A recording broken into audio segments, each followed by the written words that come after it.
தாவீது குடும்பத்தினாகிய யோசப் என்னும் பெயருடைய ஒருவருக்கு மன ஒப்பந்தமானவர். அவர் பெயர் மரியா.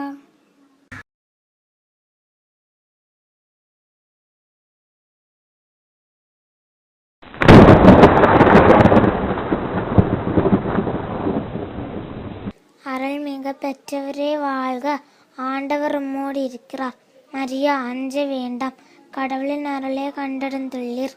இதோ கருவிற்று வரும் மகனை பெறுவீர். அவருக்கு இயேசு என்று பெயரிடுவீர். அவர் பெரியவராயிருப்பார், உன்னத கடவுளின் மகன் எனப்படுவார். அவருடைய தந்தை தாவீதின் அரியணை அவருக்கு அளிப்பார். அவர் யாக்கோபின் குடும்ப மீது என்றென்று மாற்றி செலுத்துவார். இது எப்படி நிகழும்? நான் கன்னி ஆயிற்றே. தூயாவி உம்மீது வரும், உன்னத கடவுளின் வல்லமை உண்மையில் நிழலும். ஆததால் உம்மிடம் பிறக்க போகும் குழந்தை தூயது.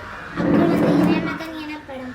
உம் உறவினராகிய எலிசபெத் தாம் முதிர்ந்த வயது ஒரு மகனை கருத்தரித்திருக்கிறார். கருவறை இயலாதவர் என்று சொல்லப்பட்ட அவருக்கு இது 6ஆம் மாதம். ஏனெனில் கடவுளினால் இயலாதது ஒன்றுமில்லை. நான் ஆண்டவரின் அடிமை, உம் சொற்படியே எனக்கு நிகழட்டும். அதன் பின் மரியா புறப்பட்டு யூதேய மலைநாட்டில் உள்ள ஓர் ஊருக்கு விரைந்து சென்றார். அவர் செக்ராயின் வீட்டை அடைந்து எலிசபெத்தை வாழ்த்தினார். மரியாவின் வாழ்த்தை எலிசபெத்து கேட்டபொழுது அவர் வயிற்றிருந்த குழந்தை மகிழ்ச்சியால் துள்ளிற்று.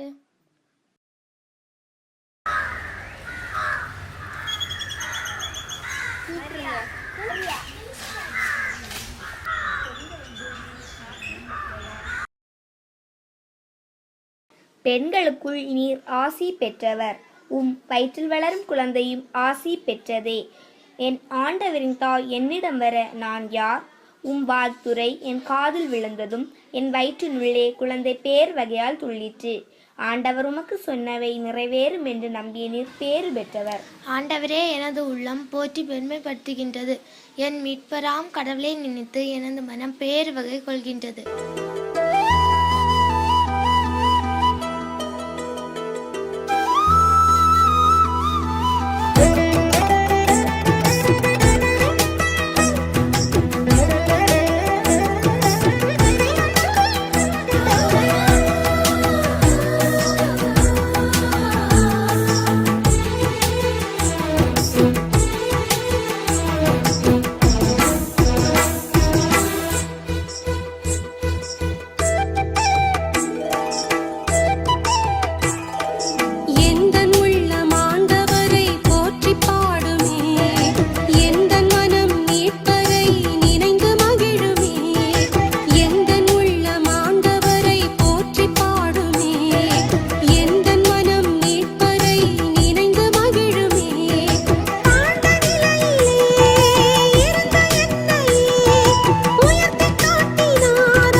பாடுவேன். எந்த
எலிசபெத்துக்கு பேறு காலம் நெருங்கியது.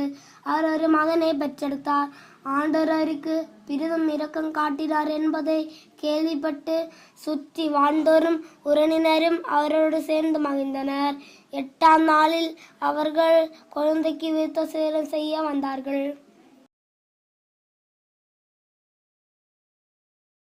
குழந்தையின் தந்தையின் பெயரையே குழந்தைக்கு சூட்டலாமே, உன் விருப்பம் என்ன? வேண்டாம், யோவான் என்று பெயரிடலாம். உறவினர்களில் இப்பேர் கொண்டவர் எவரும் இல்லையே.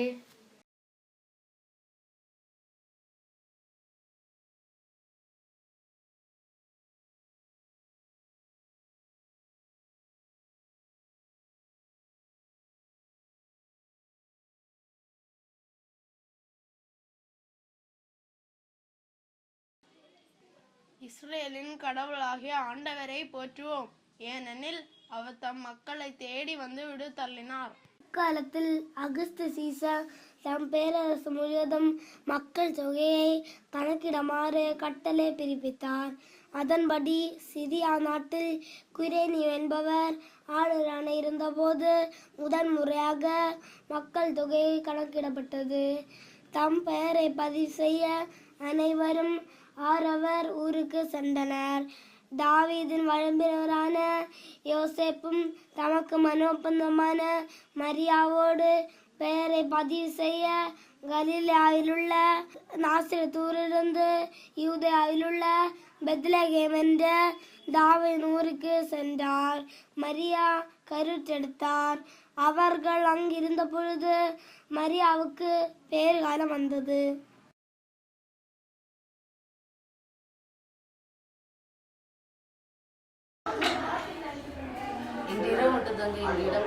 இங்கே இடமில்லை.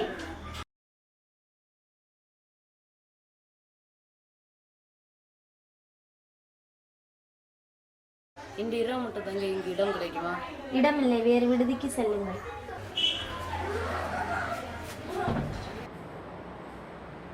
இங்கு நிறைய ஆட்கள் உள்ளனர், வேண்டுமானால் தொழுவத்திற்கு செல்லுங்கள். அப்பொழுது அப்பதிலுள்ள வயல்வெளியில் இடையர்கள் தங்கி இரவெல்லாம் தங்களுக்கிடையே காவல் காத்து கொண்டிருந்தார்கள். திடீரென்று,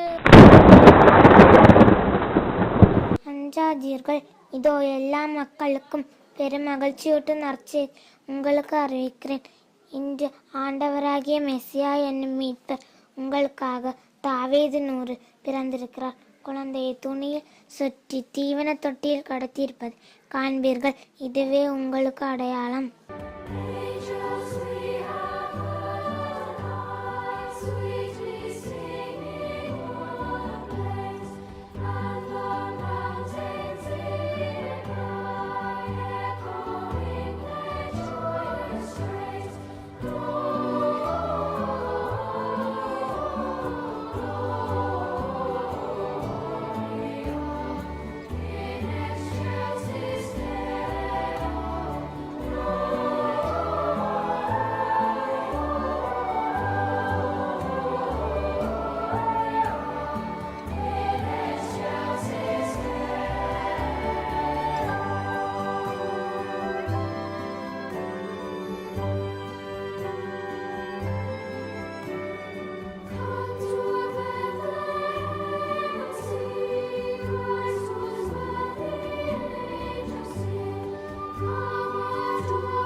வாருங்கள், நாம் அனைவரும் பெத்லெஹேம் சென்று ஆண்டவர் நமக்கு அறிவித்துள்ள இந்த நிகழ்ச்சியை பார்ப்போம்.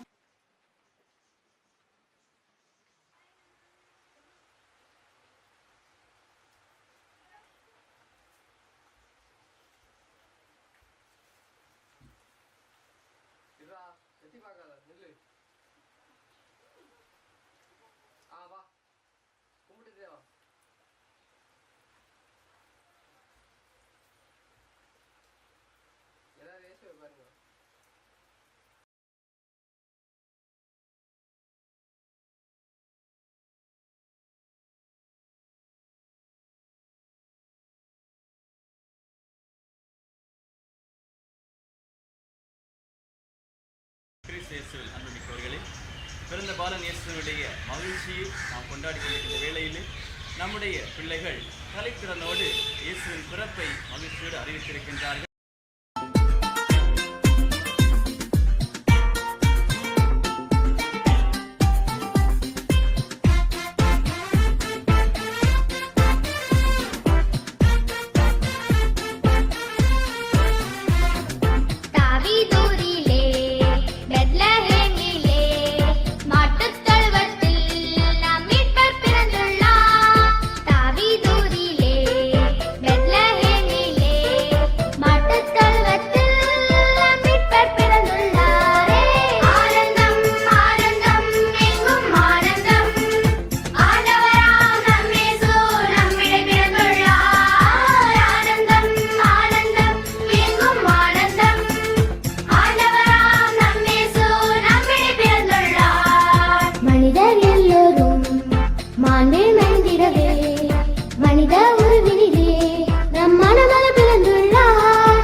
உண்மை உயர்ந்தோங்க, உரிமை உயிர்த்தீங்க, உறவின் மொழியாக நம் உன்னத பிறந்துள்ளார்.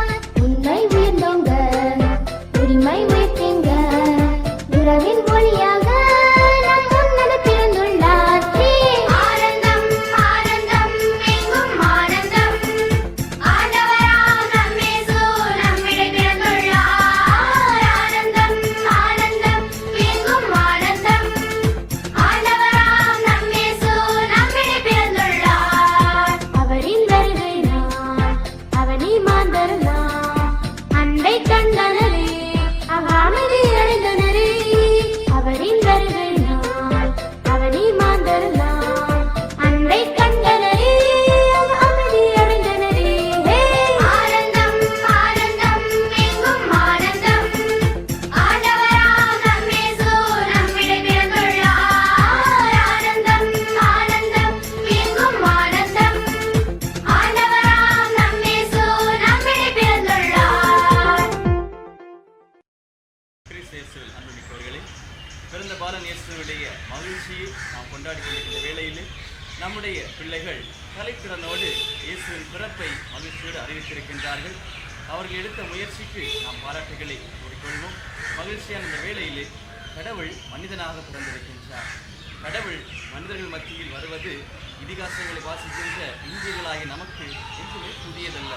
ஆனால் கிறிஸ்துவின் பிறப்பு அவர் அவதாரமாக எடுத்து வரவில்லை, மாறாக சிறு குழந்தையாக பாலனாக நம் கைகளில் தவழ வந்திருக்கின்றார். அன்பார்ந்தவர்களே, மகிழ்ச்சியை நமக்கு கொடுப்பதற்காகவும் அன்பை நாம் பெற்றுக்கொள்வதற்காகவும் கடவுளுடைய அன்பு எத்தகையது என்பதை உணர்ந்து கொள்வதற்காகவும் அவர் மனிதனாக பிறந்திருக்கின்றார். கடவுள் தன்மை விளங்கிய அவர் மனிதனுக்கு இணையாக பிறந்து நம்மை மகிழ்விக்க வந்திருக்கின்றார். இந்த கிறிஸ்து பிறப்பினுடைய மகிழ்ச்சி நம் உள்ளங்களில் தேர்தல் தங்கியிருப்பதற்கு அவர் எடுக்கக்கூடிய எளிமையை நாம் வாழ்வாக்குவோம். எளிமையாக பிறந்த அவர் அனைவருக்கும் மகனாக வந்திருக்கின்றார். நம் உள்ளங்களிலே இறை அமைதியை தருவதற்காக வந்திருக்கின்றார். அந்த இறை அமைதி, சமாதானம், மகிழ்ச்சியும் என்றும் நம் உள்ளங்களில் தங்குவதற்கு இறைவனுடைய பிரசனத்தை நம் உள்ளங்களில் ஏற்போம். அனைவருக்கும் கிறிஸ்து பிறப்பு மகிழ்ச்சியான வாழ்த்துக்கள்.